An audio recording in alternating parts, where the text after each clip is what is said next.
boardroom was colder than usual that morning, the kind of chill that seeps into your bones even when the thermostat reads 70. I knew something was off the second I walked in. There was no chair set aside for me, no folder with my name neatly typed across the front, just a long, polished table, 12 directors, and Ethan Kessler sitting at the head like he'd been born for the stage. He leaned back in that expensive Italian suit, flashed his bleached white smile, and held up a manila envelope like it was a prop in some high school play. Marin Calloway. He said, drawing out my name like it was the punchline to a joke, "I'm glad you could join us." I'd spent 12 years inside these walls. 12 years making Whitford and Ames run smoother than a subway line at rush hour. And in that moment, not a single pair of eyes met mine. Men and women I'd coached through breakdowns, who'd leaned on me when a 20 million deal was about to implode, suddenly found their shoes fascinating. Ethan pulled a set of papers from the envelope and let them hang in the air. My contract. The one I'd signed back when BlackBerrys were still the cutting edge. He paused, smirked, and then slowly, dramatically ripped it straight down the middle. The sound echoed louder than it had any right to. Paper tearing. Dignity shredding. He let the pieces flutter to the floor like confetti at a funeral. "Your loyalty," he announced to the room, "is worthless." My stomach should have dropped. My knees should have buckled. That's what he wanted, humiliation as spectacle. Lydia Grant, once my closest ally, hid a smile behind her hand like she was in on the act. But here's the thing about me, I don't play breakdowns in the bathroom stall. I don't scream. I don't beg. I build long games. Ethan had no idea that while he was busy mugging for the board, he'd just shredded the wrong piece of paper. I kept my face neutral, hands steady at my sides. But inside, I almost laughed, because this little performance, it wasn't my ending. He thought he ended me. What he didn't know was that I'd buried a grenade in this company years ago, and he'd just pulled the pin. 12 years. That's how long I'd been the quiet engine running Whitford and Ames, the one nobody noticed until something blew up. Market crashes, lawsuits that could have sunk us overnight, regulatory audits that made grown men sweat through it all. I kept the lights on, the clients happy, the chaos under control. I remember the late nights in the Midtown office, the skyline glowing orange and pink through floor-to-ceiling windows. When a client in Frankfurt called screaming that a shipment of biotech samples had been stuck in customs, I spent 4 hours on the phone, negotiating release, typing frantic emails, all while keeping a portfolio of spreadsheets that nobody would ever see. Those nights, I felt invisible, but I knew every decision mattered. Then came the merger 8 years ago, with a struggling European logistics firm that nobody thought was worth the effort. The lawyers handled the contracts. Sure, but I built the trust. I soothed egos in 3 languages, coordinated flights, coordinated everything, from customs clearance to CEO meetings, and in the fine print of the merger documents, in a 214-page addendum that no one ever read. I slipped something small, almost invisible, Clause 711. If I was ever terminated without cause, I would retain full authority over any client I had secured during or because of that merger. It was a quiet safeguard, something only I knew existed. Most people pray for job security. I drafted mine. I'd watch new executives come and go, each thinking their charisma would override experience. Some left quietly, some made a scene. I stayed, quietly sharpening my tools, keeping everything ready. And that little clause, tucked away beneath layers of legalese, had been sitting there for 8 years, silent but potent. Now, staring at Ethan standing over my shredded contract, I realized the timing was perfect. He had no idea he was playing right into my hands. The past 12 years of preparation, the meticulous notes, The trust I'd earned with Northbridge Pharmaceuticals, it was all about to pay off. The boardroom might have thought they were witnessing my downfall, but in reality, they were watching the opening move of a game that I'd been planning since day one. Ethan Kessler strolled into Whitford and Ames like he owned the city, all tailored suits and teeth too white to trust. First day on the job, and he was already posting sound bites on Instagram about disruptive synergy and unlocking bold new phases. The board ate it up, nodding like Pavlov's dogs, while I stood quietly in the corner, clipboard in hand, wondering how anyone could mistake flash for substance. At first, it was subtle. My weekly reports, once glanced over and approved in a few minutes, now went through multiple layers of review. Projects I'd built from scratch were reassigned to bright-eyed hires who couldn't distinguish a vendor contract from a cafeteria menu. Calendar invites vanished.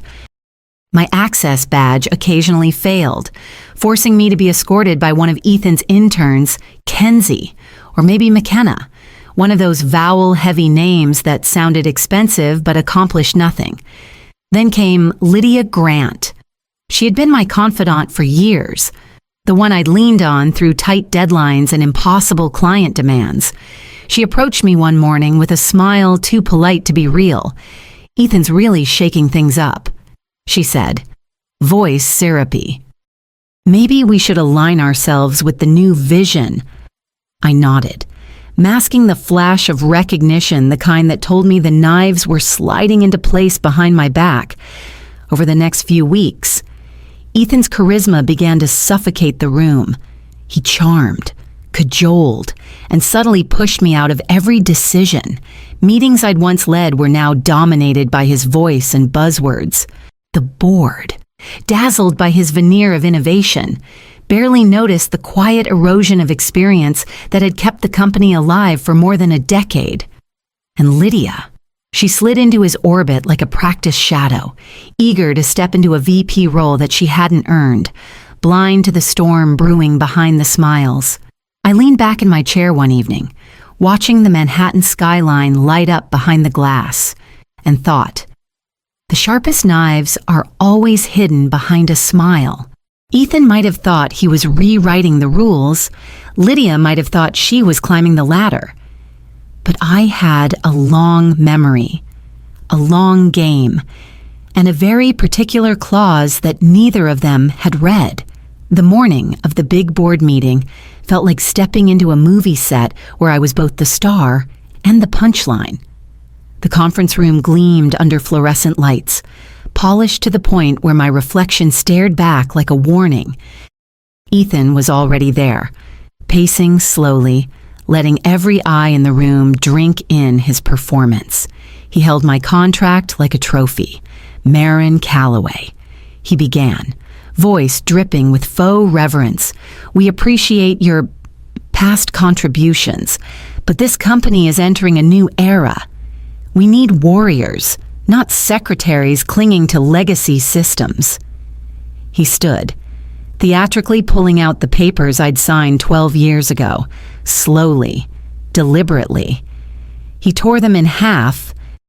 I watched the confetti flutter to the floor like ash at a funeral. Board members shifted uncomfortably, avoiding eye contact.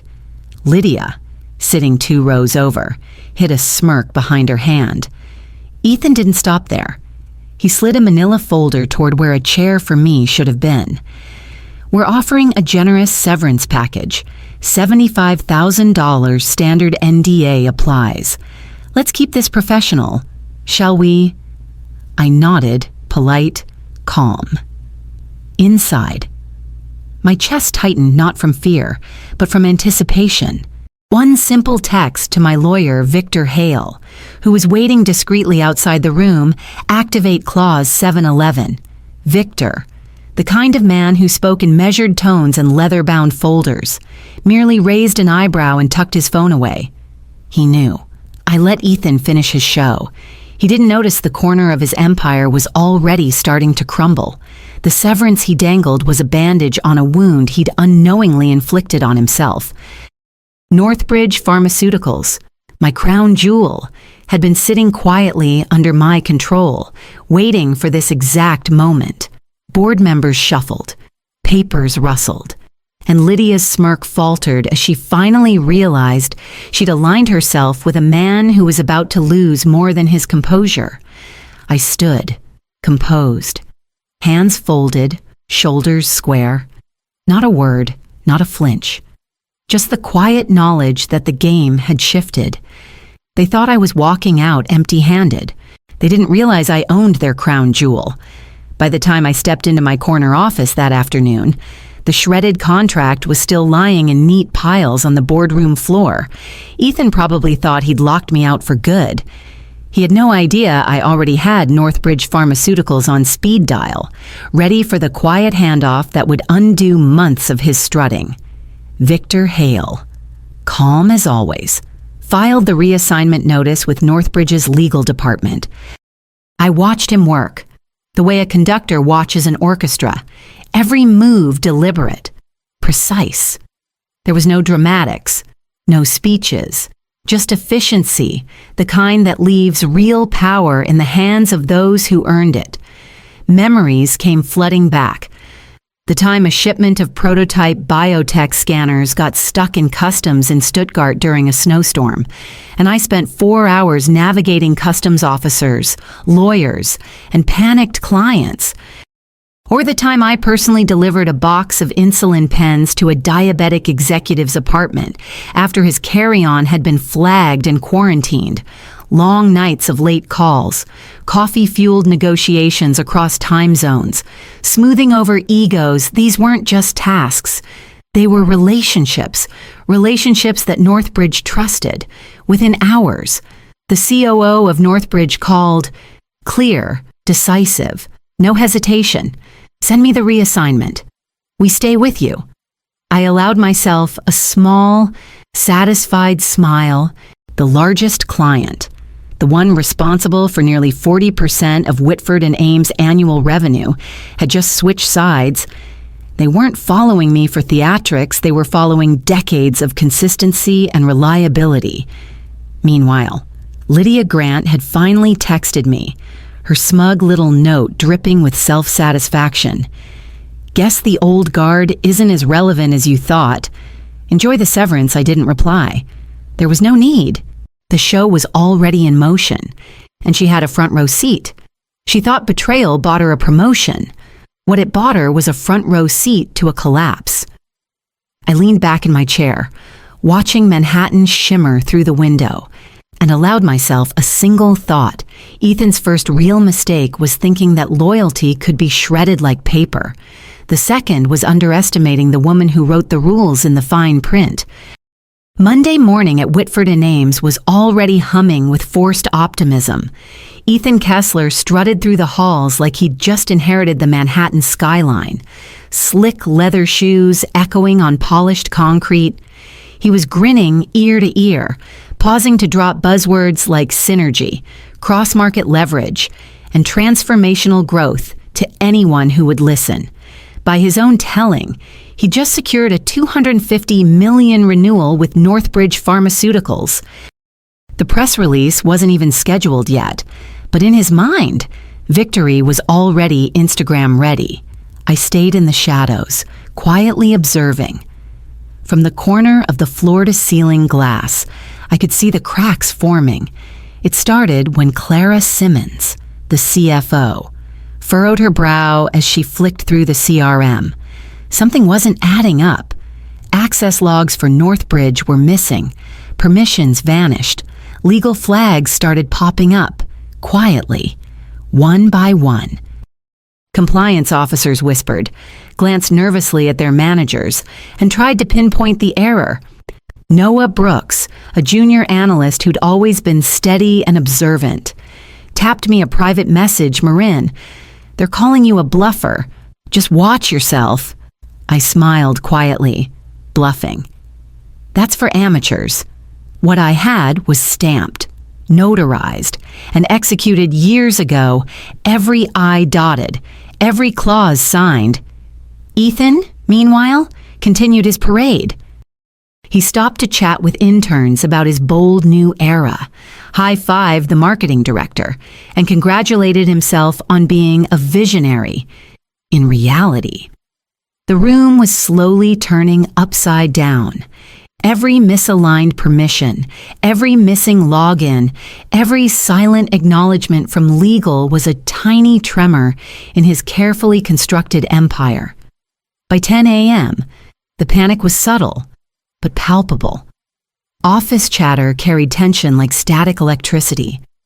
Board members whispered to one another. Managers checked their emails twice, and all the while, Ethan remained oblivious, living in the world he'd scripted for himself, unaware that the opening moves of my long game were already complete. There's a difference between bluffing and watching a checkmate already stamped and signed. Monday morning arrived with that brittle kind of optimism that only clueless executives can muster. Ethan was decked out in his freshly pressed suit, Bluetooth in one ear, rehearsing his pitch to anyone who would listen. He strutted into the investor prep room with the kind of confidence that makes you want to gag on your coffee. To him, the Vander Straighten deal, and I mean Northbridge, was already locked, signed, sealed, and ready for Instagram bragging. He didn't notice the quiet storm that had already passed through legal and compliance. By midweek, the $50 million annual revenue tied to Northbridge had vanished from Whitford and Ames' books. CFO Clara Simmons was fielding calls faster than she could type. While directors tried to reassure panicked investors, Slack channels lit up like Christmas trees on fire. Everyone scrambling, guessing, pointing fingers. No one wanted to be the first to break the news. And then there was Lydia Grant, realizing finally that she'd bet on the wrong horse. Her text pinged my phone. "Marin, maybe we can work together again. I didn't mean for this to..." I didn't reply. Not a word. Silence was my hammer, and she was holding her own head in the path of the blow. I leaned back in my chair in my new temporary office, watching the chaos unfold in real time. Emails were flying, conference calls doubled, and Ethan still thought he could charm his way through it. He didn't see the foundations crumble beneath him. He didn't see that the person he tried to bury was already 2 steps ahead, guiding the outcome with nothing more than paper, precedent, and patience. It's a strange kind of power. This quiet, people expect theatrics. People expect screaming and gloating. They don't expect silence. They don't expect control exercised without fanfare. The bridge she burned was mine. I built the river, too. And as the board scrambled, the investors whispered, and Lydia stared at her phone in panic. I sipped my coffee and allowed myself a small, private smile, because by the time Ethan realized the ground had shifted, it would be too late. By the time the emergency meeting was called, the air in the Whitford and Ames boardroom had a new kind of weight. Investors were on speakerphone, directors fidgeted with pens, and even the usually unflappable CFO, Clara Simmons, looked like she'd aged a decade overnight. Ethan, of course, remained the picture of overconfidence. He blamed a system glitch, muttered something about sabotage, and tried to spin the loss of Northbridge as a temporary hiccup. I walked in behind Victor Hale, calm as ever, carrying nothing but a slim leather folder. The room went still. Every eye followed me, some in curiosity, some in dawning fear. Victor didn't flinch. He laid the folder carefully on the polished oak table and opened it with deliberate slowness, revealing the notarized Clause 711 and the reassignment paperwork for Northbridge Pharmaceuticals. The silence that fell was almost unbearable. Board members stared at Ethan as though they were finally seeing him for the first time. His rehearsed speech, his rehearsed smirk, all of it evaporated in the face of plain, unarguable proof. He had never read the merger files, never understood the clause he'd so blithely ignored. And now, the very foundation of the empire he thought he controlled was slipping through his fingers. Lydia Grant's shoulders shrank. She avoided every glance, realizing her calculated move had left her tied to a sinking ship. Ethan reached for the documents, mouth opening to protest, but Victor gave a single, sharp look. That was all it took. Security. 2 men in dark polos with earpieces appeared at the door like clockwork. Ethan froze, then sputtered, waving his arms as if that could undo reality. 30 seconds later, he was being escorted out mid-rant, still screaming about sabotage and incompetence. While the board sat frozen in the aftermath, I remained seated, calm, hands folded in front of me. No gloating, no theatrics, just the quiet knowledge that everything he had tried to control had already been quietly redirected. The client, the revenue, the leverage, it was all mine now. He tore my contract. I tore out his foundation. And as the doors closed behind Ethan, the room seemed to exhale a collective truth: the game had changed, and the old rules no longer applied. By Tuesday morning, Whitford and Ames was unrecognizable. Emails pinged like alarms. Slack channels were a non-stop feed of panic, and whispers ricocheted off glass walls like ricocheting bullets. Bonuses were frozen, mid-level managers were nervously packing up desks, and shareholders demanded explanations that no one in the building could give. The company that had always thrived on quiet competence was suddenly a hive of chaos. Meanwhile, my phone buzzed relentlessly. LinkedIn notifications stacked one on top of another: recruiters, former colleagues, even clients reaching out, all eager to know if I was hiring.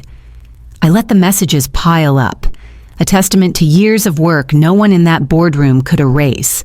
Noah Brooks, the junior analyst who had quietly supported me through the chaos of Ethan's rise, was the first to officially join my new LLC. His enthusiasm was infectious, and for the first time in years, I felt like I was building something on my own terms, rather than cleaning up someone else's mess. Lydia, on the other hand, had no such luck. Her ambitions had burned brightly but briefly, quietly. Her access was revoked, her desk reassigned, her influence evaporated like smoke. Betrayal, she discovered too late, buys nothing in a storm you didn't foresee. I watched it unfold from my modest office, the Manhattan skyline stretching behind me, amber light catching on the glass. The chaos at Whitford and Ames wasn't mine to manage, and for once, it felt like a luxury. There were no client calls demanding immediate fixes, no board members hanging on my every answer. I could simply watch. It was strange. This power, the kind that comes not from yelling or revenge, but from patience and preparation. The board would be scrambling to recover. Ethan would be licking his wounds in private, and Lydia would have nothing to show for her treachery. For once, I didn't clean up the mess. I let it collapse. And as I sipped my coffee, I allowed myself a quiet, almost imperceptible smile. The river I'd built had carried everything I'd earned safely to me, while the rest of the building floundered in the current. I settled into a corner booth at a quiet midtown cafe, the hum of espresso machines and clinking cups filling the background like a gentle symphony. Outside, Fifth Avenue glimmered under the morning sun, a world moving fast while I finally allowed myself a few moments of stillness. My phone buzzed relentlessly. LinkedIn recruiters, former colleagues, even a few nervous clients, but I let it lie face down on the table. Not yet. I sipped black coffee, letting the bitter warmth anchor me. Ethan's words echoed in my mind, sharp and hollow. Your loyalty is worthless. I'd carried that statement with me for days, dissecting it, letting it fuel the calm, deliberate rage that had guided every move since he shredded my contract. Victor Hale had already confirmed everything was in motion. Northbridge Pharmaceuticals was fully reassigned to my LLC, the paperwork notarized, binding and irrevocable. The junior team I'd carefully recruited, Noah Brooks included, were ready to onboard the clients who trusted me. Whitford and Ames would scramble to recover, but it was too late. Every action I'd taken, every contingency I'd prepared over the past 12 years had aligned perfectly. I leaned back, feeling the satisfaction that comes not from shouting or vengeance, but from foresight and preparation. Power didn't need to roar, it could breathe quietly, unseen yet undeniable. I let my gaze wander to the street outside, watching people rush past, caught in their own routines, unaware of the seismic shift that had just occurred in the corporate world above them, and I allowed myself a small, private smile, because in that moment, I didn't just win a contract, I reclaimed every ounce of respect, every moment of agency that Ethan had tried to strip away. The world could wait. The offers could wait. Loyalty is worthless only when you give it to the wrong people. I gave mine to this company for 12 years. Now I give it to myself. No gloating, no dramatics, just quiet, controlled power, justice executed with patience, precision, and silence.